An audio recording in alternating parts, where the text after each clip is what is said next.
Alexander Volkanovski is best known for his waiting game. You know, like when he prowled the cage with Makhachev. And just like that, he's taking his time choosing his next opponent. The great has excellent conditioning so recently, after a grueling 5-4-5 rounds against Islam. The whole match was 5-4-5 for entertainment value as well. It's been a long time since Islam's faced a challenge so lethal to his reign as lightweight champ. He must watch out or the threat will become much more lethal, especially as the Aussie is leaving behind no prisoners in his quest for a double-weight championship. It's a coveted trophy that the former rugby player is very used to running to the goal line with. For now, his quest for his honor will have to take another direction, but it looks to be a cakewalk now, especially after the recent spectacle he put on with Islam Makhachev. By the end of it, only one name was echoing around the RAC arena: Volkanovski. Some say that by nearly winning, or nearly losing, whichever way you decide to put it, Alex's stock has only risen. This makes his next fight a very important one, which will not only decide his legacy, but also his shot at a double championship.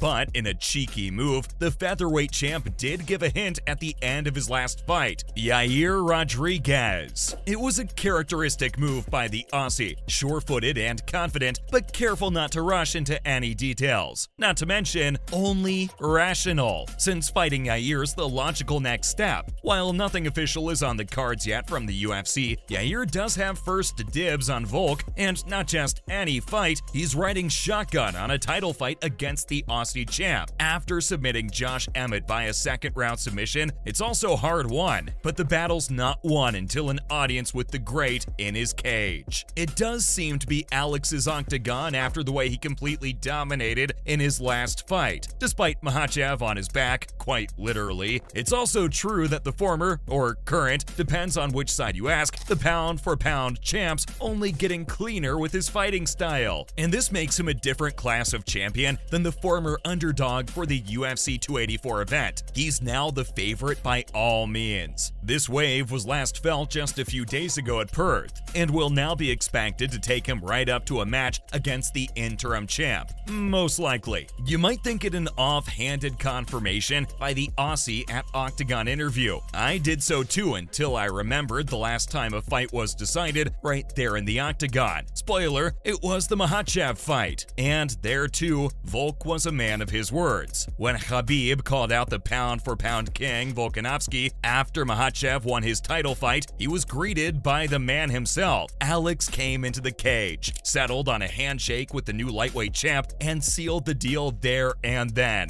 What happened next made for a historic fight for the UFC, and potentially a turning point in the future of its 145 and 155 pound divisions. He could have ducked the fight any time, especially as the public opinion on the fight was mostly against him, but he didn't sneak out. This upfront commitment has been a trend in most of his matchups so far. Under the radar is where he's most comfortable too. Like so many champions before him, Volk loves to prove his challengers wrong, and his fans too. It's not personal. One look at his grace inside the cage with his opponent, and the fans will tell you that much. The man calmed down the fans when they started to boo Makhachev. I don't see any fighter topping him in sportsmanship anytime soon. It's also going to be a hotly contested rivalry between the two. Their business with each other isn't finished yet either. It's because of one sore question mark. Who's the pound-for-pound king now? Islam may have won by decision, but the belt isn't holding off fans from criticizing the decision. It was close, if anything, right until the 5th round. After that, it was Volk's playground, and the Dagestani grappler was his toy. That's what it felt like during the closing seconds of the match, with his opponent in damage control. This has the fans craving for another 5 rounds between the two, at least. For fighters of this caliber, one match isn't enough to decide anything, so there's a high probability that a rematch could be called between the two at any time. If both fighters keep their momentum going, I see a mega fight happening once again after the Yair fight, and once more for the lightweight title. You see, the Aussie has got 2 missions driving him right now: the double championship and making pound for pound. There's no reason for him to prove anything with the pound for pound rank either. He's already gone through it. Been there,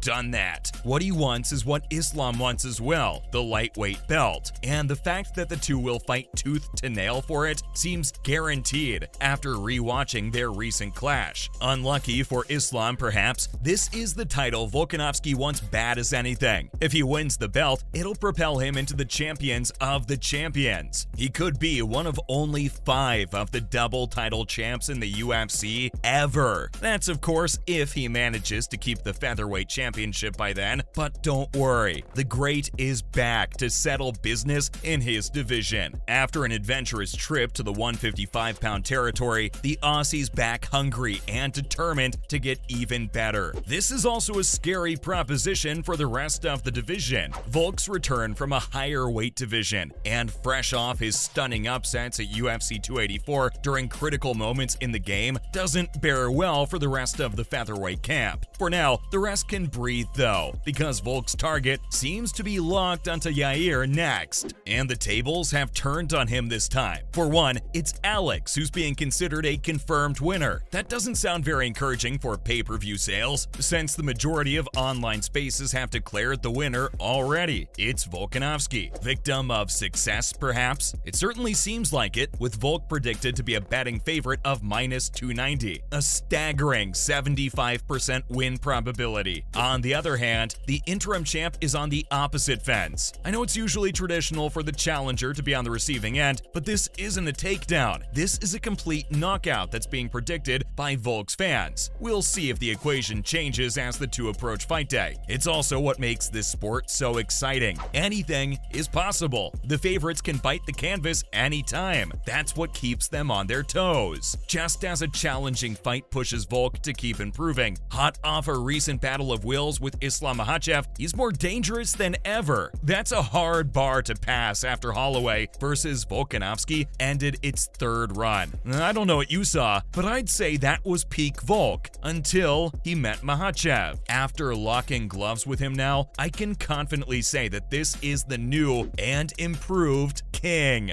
If that was even possible, but the lad made it possible. His game's more balanced now, his striking has become more nuanced, and his grappling game has reached the next level. It's not quite as good as Islam's yet, but it doesn't have to be either. His conditioning, endurance, and determination make him who he is, arguably the GOAT of all UFC. If El Pantera can give him the challenge, it'll be a fight worth everyone's while. He's definitely up to it, with the Mexican's dangerously innovative fighting style. Whatever he comes up with next, I'm sure Volk would appreciate that most of all, and pay it back pound for pound. See you in the next one.